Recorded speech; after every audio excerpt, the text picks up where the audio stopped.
Esprit tout cette puissant apambola bino na kati ya émission ainsi de l'esprit, émission et un message et attend de vengeance avec le fils de l'esprit tout cette puissant, tout puissant papa. Je suis prêt pour sauver le Congo et toi? Je suis prêt pour sauver le Congo et toi? Pour l'amour du Congo, pas de recul. Pour l'amour du Congo, tous derrière Papa Charles Lourd.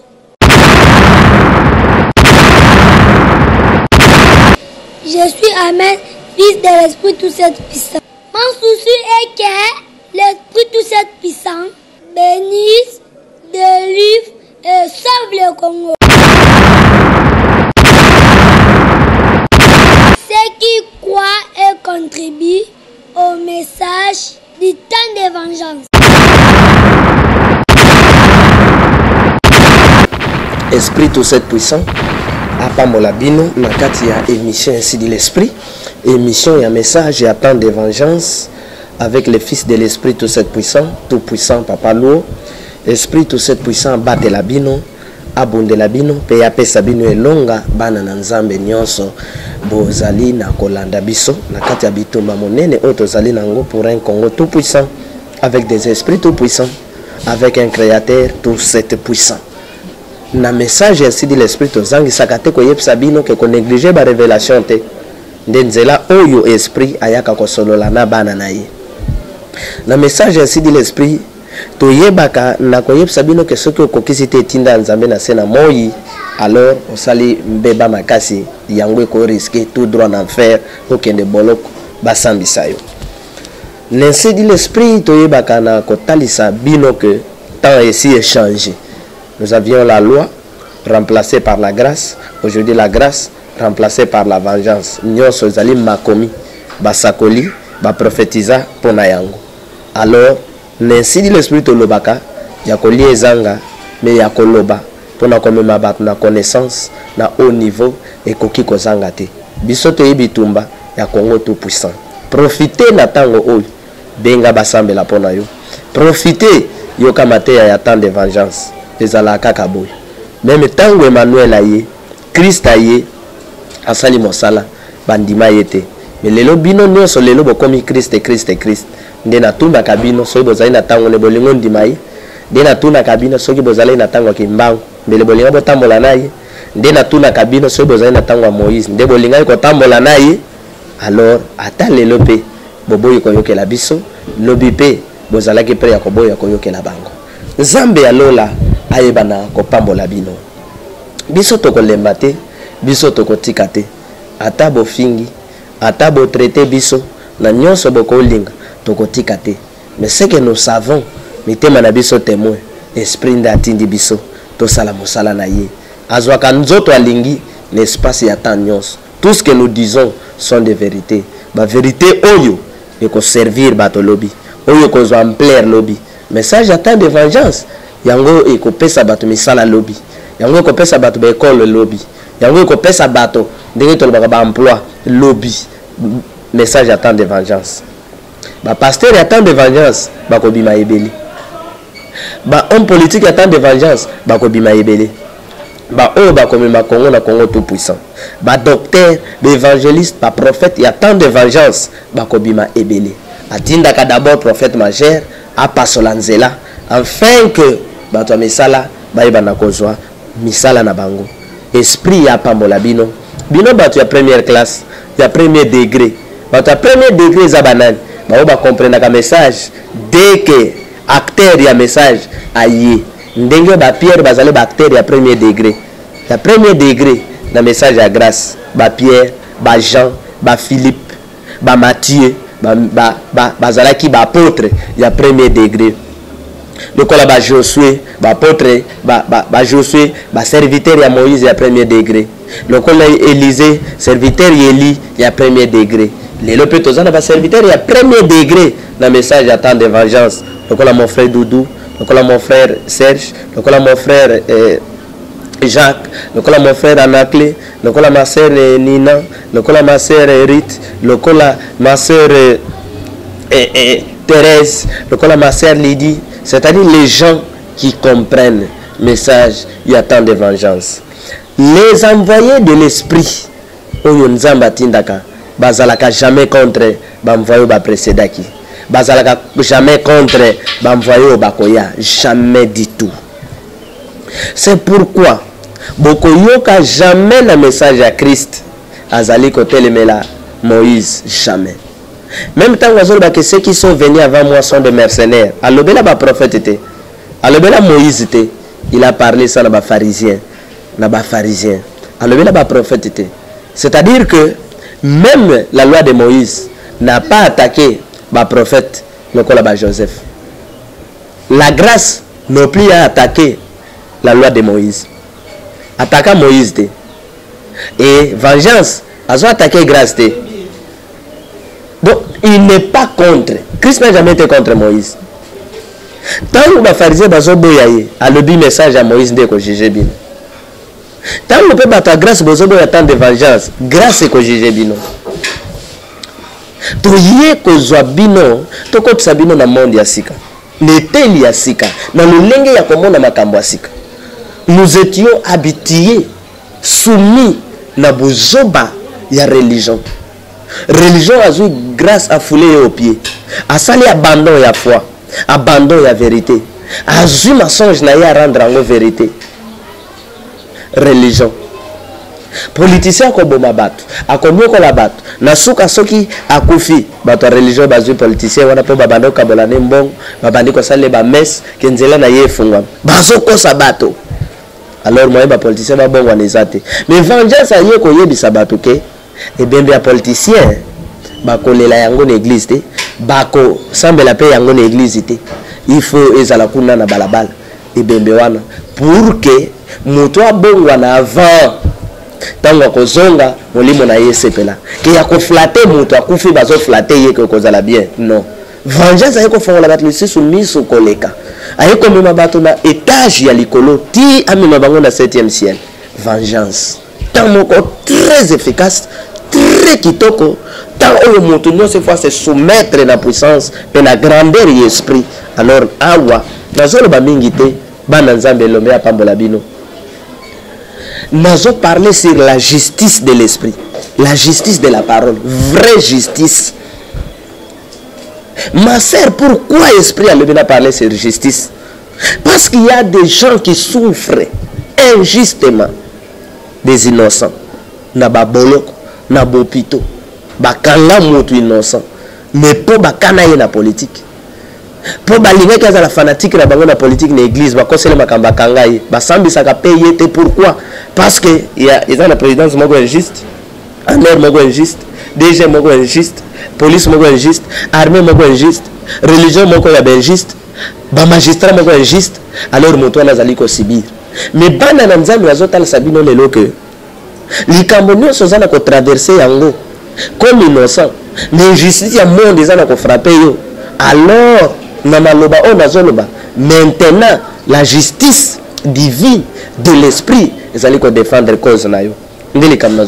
C'est pourquoi nous clairement que justice divine, justice céleste, justice de l'esprit tout cette puissant, ils ont justifié ko katolika mwa Congo, ko katolika mwa ya bana na nzambe, ndenga laka na apocalypse, ke na ko venger makila ya bana na ngai ya ba serviteur na ngai ya ba prophète na ngai obino bosopa, c'est-à-dire na ko venger bana na ngai.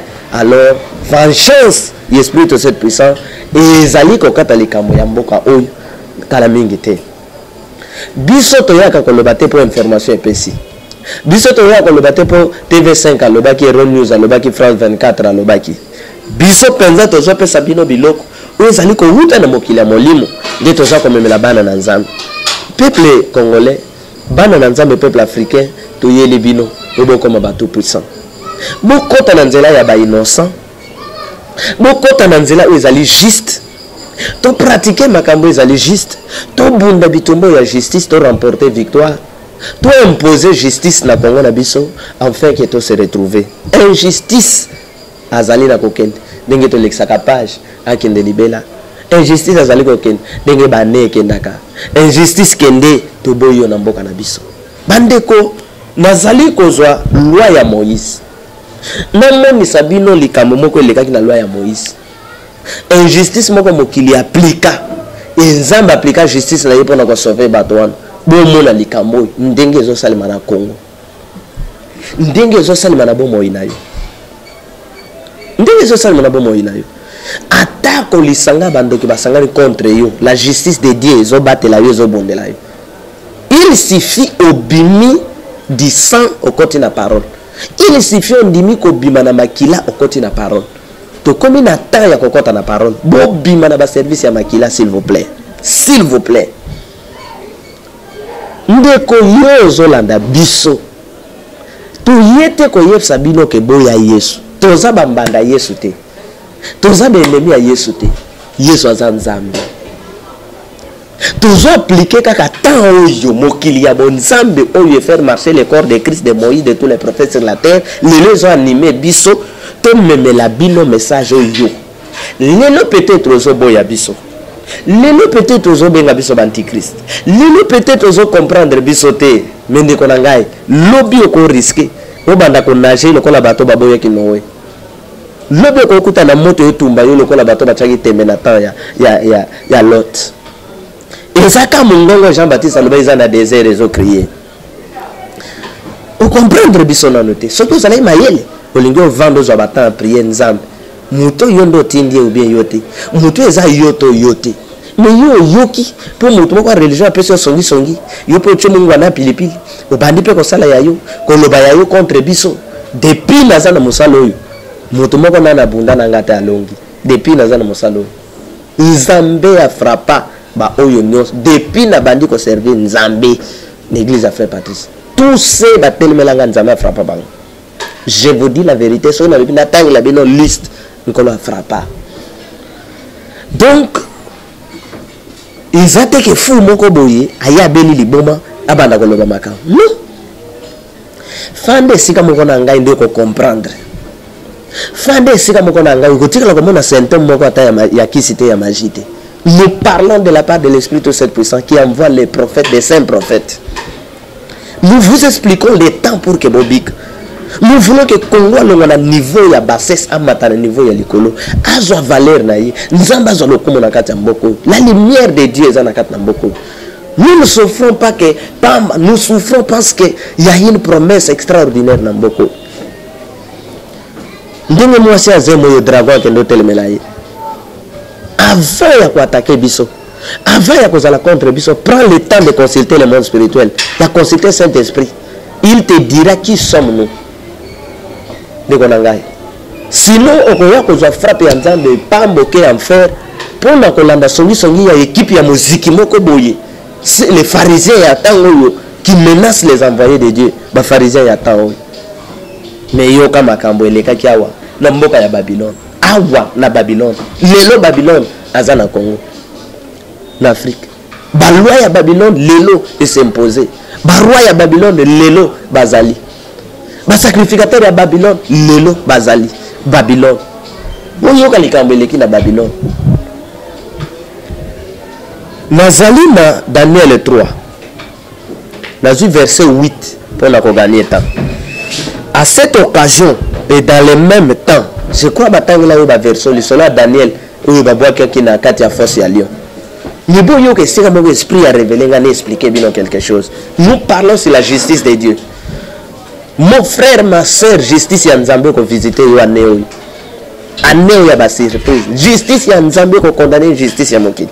Et justice ya Nzambe ko punir batonios on bazana ko travailler na armée ya justice.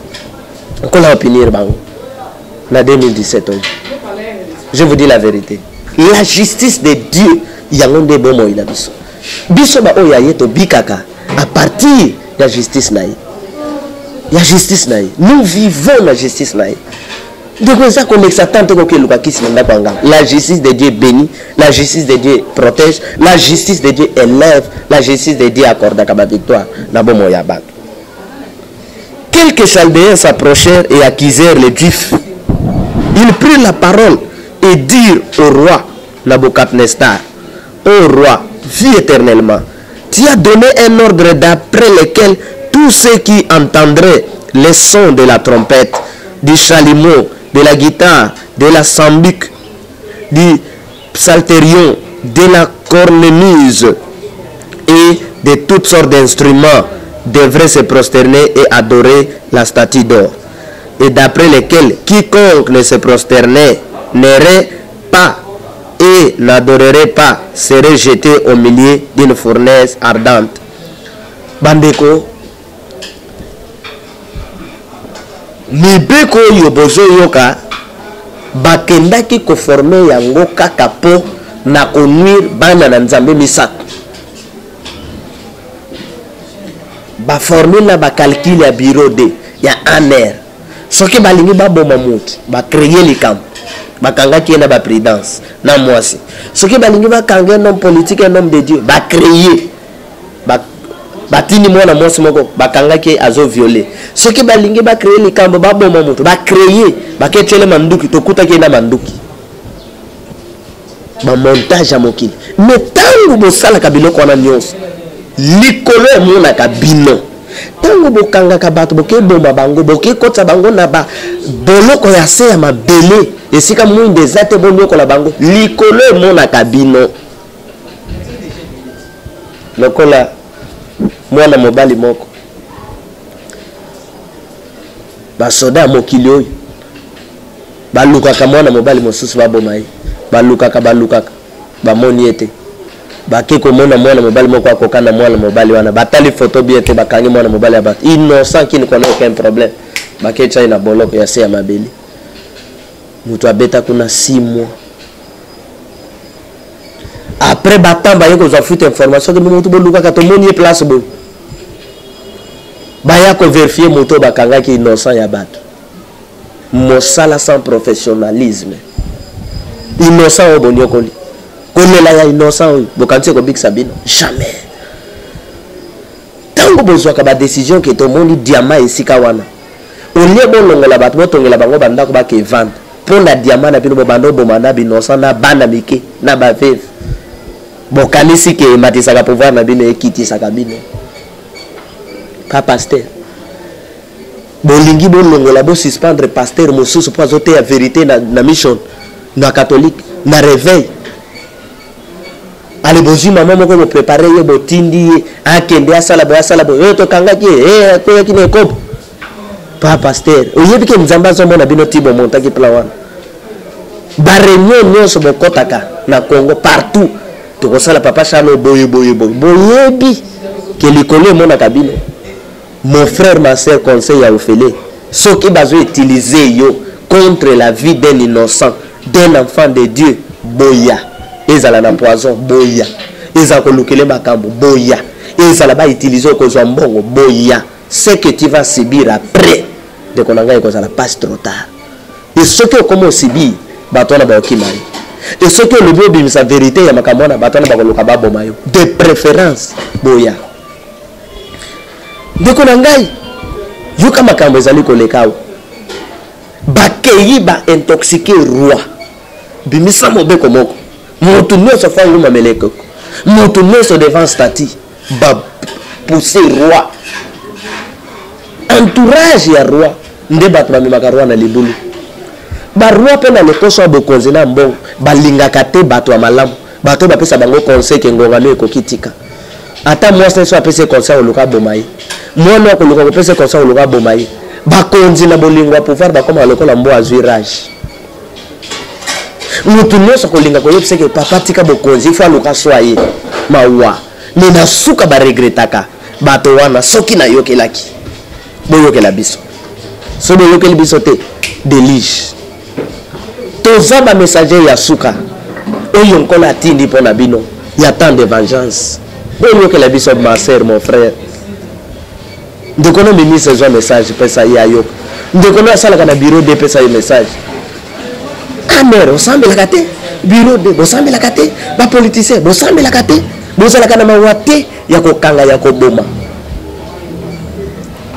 même les chauffeurs innocents oyo ya kozala zo tambusa moto bozo luka boboma bokoboma ye innocent pour tracer ezalate Mais nazo rassurer bino ke makambo mosala ka bomba na monde spirituel et film ka yango nasuka makambo na yaka kobima bo posa ka ba question te nde makomi lobi nyose bomba na ekobima naza sur la justice de Dieu bakei ba yepsi roi en tout cas tiens mobeko boy faut moto nyose adorer mibeko na yo ekeko na yo nyose démarche wana eza po ba condamner Shadrach, Meshach na Daniel na Abednego ba pesa bango passe pour la nini pour bamando sambela nzambe ya solo pour la nini pour bazalaki fidèle devant roi l'intendant oyo ba koteli bango fuite songi ndenge bokotela ndeko wana songi na présidence pour balongola ye président yina ye pour balongola na parti wana ba yina ye ba salebo bokotele fuite balongola na musala les gens souffrir na bana nzambe justice encore le kolanda bino yo assassin oyo justice encore le kolanda yo talaka ngai mubomi oyo ndoki oyo sisi bat na libota mama ndoki osisi bat na famille justice ezokanga yo nzela okomona liso nzela koleka te Shadrach, Meshach na Abednego baponi vie ya bosembo yo soki omoniki ndoki olingi bat nyonso bamonaki ndoki soki okota na vie ndo bakisi obebisa vie olingi bat nyonso babebisa vie bango bakolongo basambela nzambe na esprit vérité okomolukela bango makambo loboko na nzambe ezovisite yo miko ebuka na yo kendo zo bakisi okanga famille mobimba obwakela bandeko no maladie bazo souffrir bambula na bambula likola bakisi na yo justice ya nzambe ozo tobolo miso na matoi na makolo tozo va paralyser ma sœur na kosa yo te nzambe azo frapper yo likola na bokonzi na bino 2-3 personnes bo détruire mboka mobimba bo détruire batebele bino bo corrompre bato na nzambe batika nzela nzambe po bakota na fanatisme na bino muziki ezo panza ngoto ezo tomba lisanga muziki nakosa yo tendeko bakei na motema baleba détruire Daniel, Shadrach, Meshach na Abednego bakepe befriancé roi o roi linga ke saleli ya Daniel makasi bandeko likambi lezo leka boyebi yango bokotanga nazoloba pona temps roi paie à son tour droit zoye bateke ba koteli batne moko ba fuite c'est pourquoi mon konja solo a vérifié kama kamnyos tant baki ko fund oh un tel fanda lo ba tshela ngama te ya moto wana na landa bo tshela ngama te ya moto wana na yoka oyoki saint esprit a jugé kat na yo uzo ka ba rapporter allo baki boke kanga asala ki boke bom boko boma ka bo tikala na banane na pesa bino formule moko bo comprendre bozo ba tracteur bokende bolongola mabele nyos na banzete botikala ka mabele botika ka mabele bozonga na ndako bosala une semaine bozonga bokutani siko matiti ko bima wana bino bato bonomi yango mutakosilisa bato azate mutakosilisa Kongo azate mutakobomba ba Congolais nyos azate okoboma ka womona ka ba obota maba ko mebeli okomona ka Kongo ezo ya monene okomona ka Kinshasa ezo ya monene ba formule nyos eko simba akate soki omonika ba formule nyos osala esimba te makamyo so mabe ozo sala ezo bima na mpoasa ko persévérer te kanga frère nzamba azo linga te so persévérer OK ko ya n'océan ndiko likamni no zo leka bokotan ba ke ko yebsa roi nakata mibeko na yo pesa kike soki trompette beti motno sa Kongo meneke ezana bato misat ba boy ko sala ngo ba yuda wana yo linga ka yo komisa ba boy ko tos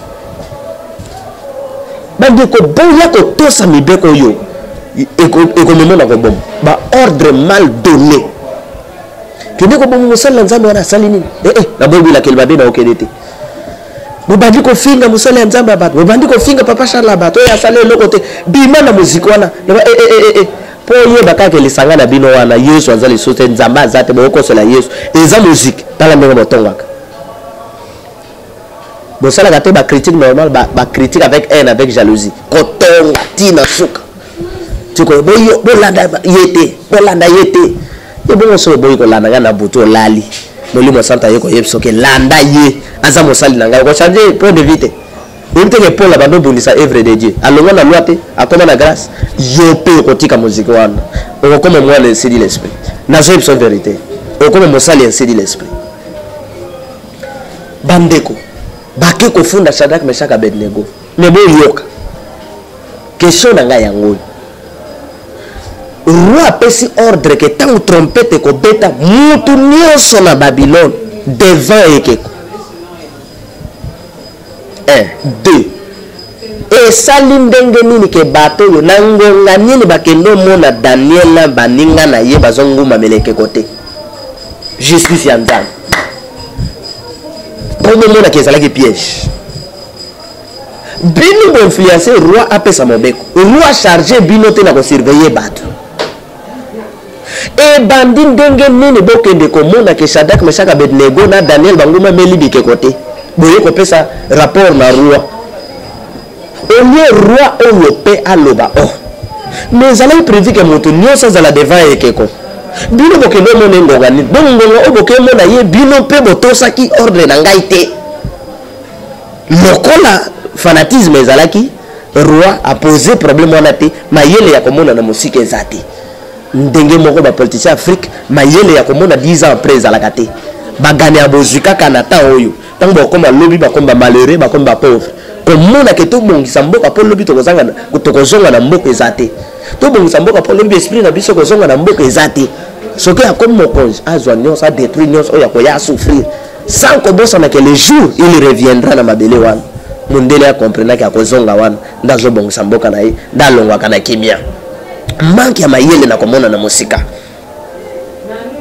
Alors justice ya nzambe lokola eza likolo elobi oh mais bino bozo kofunda Daniel ki anguma meli ekekote po bakanga ye e bongo bino na ngonga trompete betaki bozalaki na position nini donc bantu yo bake kofunda Daniel bango pe banguma meli ekekote Daniel anguma meli ekekote po anguma meli le vrai Dieu mais bato baboyi konguma meli ekeko bazape dans les fonds bato baye ko luka bitumba na ba juste na ba innocent alors ba pesi rapport ba fundi bakangi Daniel na libola bankosi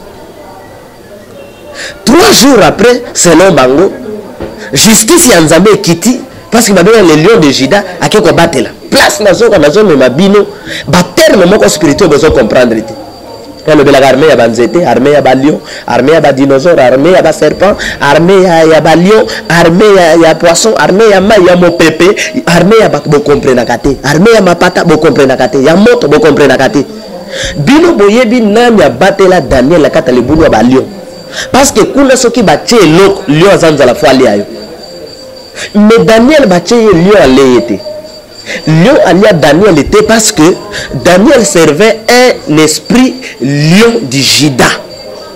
Donc esprit qui quitta la force à Banyama. Parce que il est le créateur des animaux et il est le roi des animaux. Babenye lion ndeta wazo kita kuna kita en tant que lion. Mais kita comme lion na kati ya lion akoma lion na nzoto ya Daniel. Tant Daniel azokita baninga ne bamoni lion nde azokita solo ya lion moye balia ye ezate wana justice ya nzambe ndeko na ngai kola batelo maser na kati ya ba maladie o bandoki babotela yo kola épargne na kati ya ba danger nyonso o mokili bazolukela yo injustice ozo échouer police injuste ozo échouer armée injuste ozo échouer ba magistrat injuste vous êtes sous la malédiction bosambisa makambo sous ordre boza ba fanatique bobanga manduki corrompu justice ya nzambe zo mettre bino en débandade. Je vous assure, je parle en tant que maître à parole. Mabele en tata mabele la biso bokom sango ya bino batike bino mo atambo gérer bokom c'est ça dans mokonzi esprit tout cette puissant le lion véritable. Ma combien ils ont parlé sur lion, sur l'agneau. Tu as dit une formule wana ya ba armée au bakisi. Malheur à vous, les inconscients. Malheur à vous, mitema ekangama.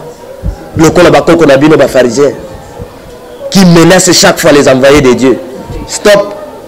Ce que wana. Non na lobi que na vengeance il faut bobo baka na ekolosi.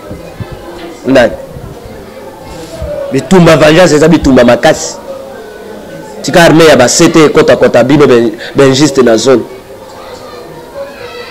armée ba marteau denda likolo mituna bino ba juste ba bika ba innocent ba long bandeko justice ya Nzambe ke batela Daniel Shadrach Meshach Abednego mais bota la justice ya Nzambe makambo esala tango ba yena roi ba longoli eloko ezalaki likolo ya force abengi Daniel alobi roi vivre éternellement Nzambe na biso atindi mwanji abatela biso contre ba griffe ya lion roi sepeli babimisi bango bayambi bango mais l'esprit ya justice ya Nzambe ekoti na roi et boya ko funda bato yo comment ba lion basimi bango te donc bokosela ki bango alors le kola bato yo nde ba yeba ko désobéir bango de bango mamelaki te bikeko ya roi nde babuka mobeko ya roi justice ya Nzambe esi ben juste yo et boki bango na force ya lion balia ki bango na pété ma sœur mosala no kokosela bato makambo ko panza mangomba ko détruire ba vie ya bato ko zwaka bambongo ba politicien ke na ko boma bato ke na ko loka bato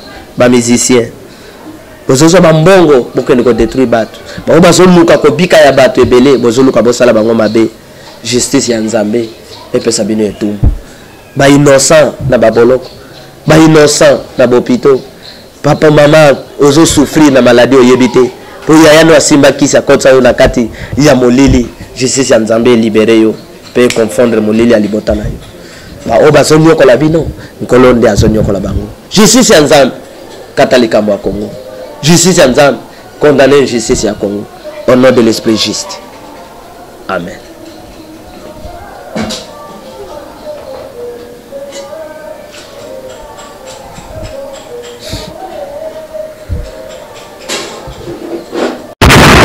Je suis prêt pour sauver le Congo et toi? Je suis prêt pour sauver le Congo et toi? Pour l'amour du Congo, pas de recul. Pour l'amour du Congo, tous derrière Papa Charles Lourd.